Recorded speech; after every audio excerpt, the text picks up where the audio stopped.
50,000 people used to live here. Now it's a ghost town. Call of Duty brought Pripyat and Chernobyl to the attention of a generation too young to have experienced the disaster firsthand. Despite not being 100% accurate in terms of layout, the most iconic buildings of the zone have been modelled with frightening accuracy, including the Ferris Wheel, Hotel Polissya, and Energetik Palace of Culture.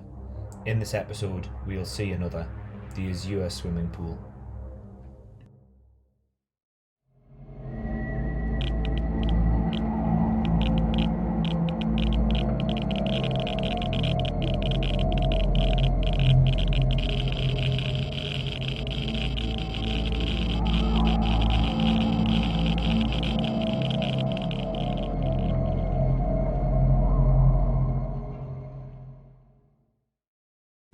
Pripyat was divided into many districts.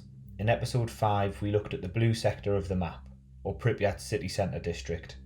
In actuality, the borders of this district lie a little further north, as shown by the dotted region on the map. In this episode, we'll not only cover the remainder of this city centre district, but also cross over into Micro District 3. With the Ferris wheel behind us, we walk through the overgrowth until we come to an odd-shaped clearing. A long, thin slab of concrete separates the trees. Looking to my right, I see something blocking the way. I now know that's something to be a stadium floodlight lying on its side, a victim of the elements and the weather. Welcome to the Avanhard Stadium. Along with the amusement park, it was scheduled to open on May 1st. Football was incredibly popular in Pripyat. Each reactor had its own team. The stadium and field was used a couple of times, but the official opening ceremony never took place. Now, the wooden bleachers of the stadium, as with everything else in the zone, slowly rot away to nothing, being reclaimed back to the earth they came from. One of the floodlight towers still remains standing tall. Along with Duggar, this is a popular climb for many stalkers who've entered the zone illegally. Despite years of abandonment, the curvature of the running track is still apparent through the overgrown trees. The Avanhard Stadium is, as is true with a lot of Pripyat, an impressive building and lies testament to the ambitious Soviet plans for the town. Definitely worthy of an interior exploration on a return visit to the zone. We now leave Avanhard with the stadium at our backs, heading for Micro District 3. The gas mask hanging on the base of the floodlight is a recent addition, a gift to the zone from a visitor. We walk down what would have become a very popular area of Pripyat, the pathway leading to and from the stadium, through the ticket booths of Avanhard.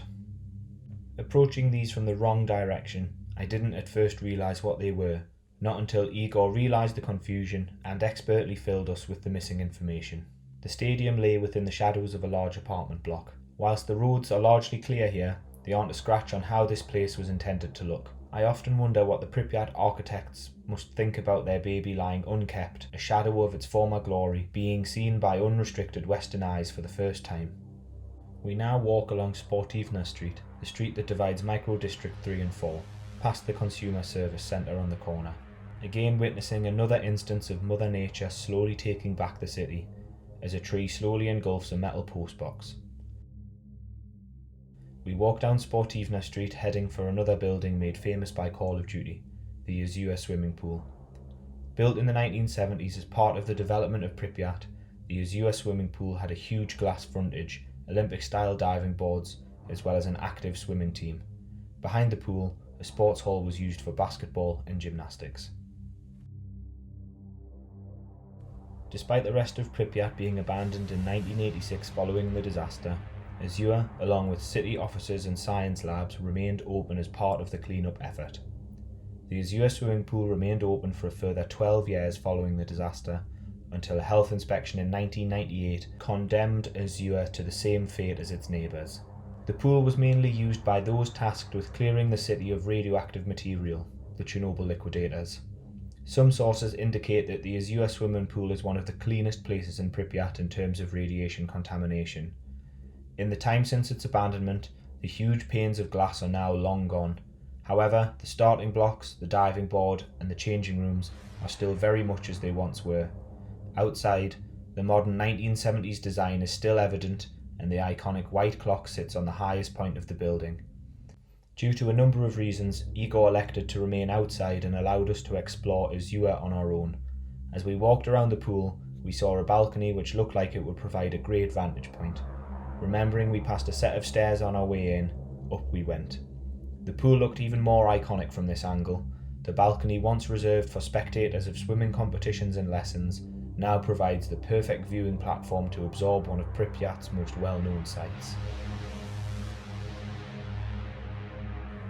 Once we were finished in Azure, we headed back out onto Sportivna Street. I asked Igor about the possibility of seeing something I'd read about before my trip. His face lights up with excitement. He asks me if I have the ability to read minds, as that is the very next place we are going to visit. I'll save the reveal of what I wanted to see for a few moments' time. In the meantime, we make our way to Middle School number 3, right next to the Azure Swimming Pool complex. Middle School number 3 is one of 5 secondary schools in Pripyat. Today the structure of the building remains in generally good condition when compared to many other buildings in the zone. We entered through the main entrance, and it's not long before we see what we came for. Hundreds and hundreds of gas masks now lie in one of the zone's most iconic piles in the canteen of Middle School number 3. The masks lay strewn across the floor, having been removed from storage by looters in search of the tiny amounts of silver within their filters before being unceremoniously dumped here.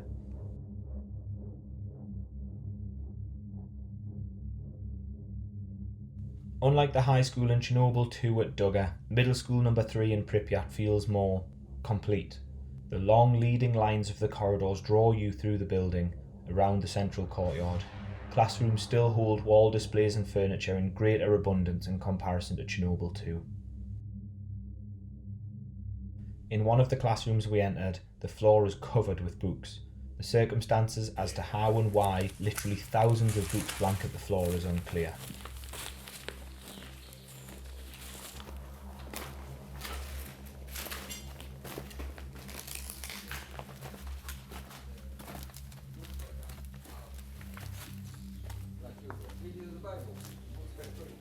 As with Chernobyl 2, exercise books were simply left. Even when considering that the citizens of Pripyat believed this was a temporary evacuation, school books will have been an extremely low priority item to pack when leaving the zone. Even though the interior of Middle School number 3 is in relatively good condition considering the 33 years of neglect, the elements still slowly wage a winning war upon the building. When in use in the 1970s and 80s, Middle School number 3 was modern and well equipped for core subjects, as well as in addition to extensive music and sporting facilities on site. The Soviet Union recognised that the foundation of their system's success depended upon an educated population and the development of a broad range of research and education in fields such as engineering, natural, life and social sciences, along with a basic education for all citizens. Walking along the corridors, we saw what looked like a bulletin or notice board, another small relic that puts the scale of the disaster into context. This newspaper article was dated April 21st, 1986, a mere 5 days before disaster struck this Soviet paradise. The school is built around a large central courtyard. This would have been a lovely place to teach and be taught in, a relatively new building with large windows flooding the rooms with light from both sides. The corridors, once teeming with life, now silent to all but the wind creaking the ajar wooden window frames in the early evening breeze. One of the last rooms we explored in Middle School number 3 was a concert hall style theatre. The minimal remains of the stage and theatrical lighting that survived the post-accident looting still remains within this room, giving us a hint of its former glory. The parquet flooring, a shadow of its former self, lying shattered and in ruin. As a keen amateur photographer with an interest in urban exploration, it was hard not to be drawn into the leading lines of the rotting corridors and spend hours capturing the decay from all angles. The last room we saw in Middle School number 3 was yet another gymnasium. As previously explained in earlier episodes of this series, the Soviets placed intense focus on the physical prowess of their population. Physically fit citizens best served the Union, be this in labour or warfare, should it so be required. All day, we had been asking Igor about the possibility of viewing Pripyat from the rooftop of a building. Now, it finally seemed like that was about to happen. In the next episode, we'll get to see Pripyat from above.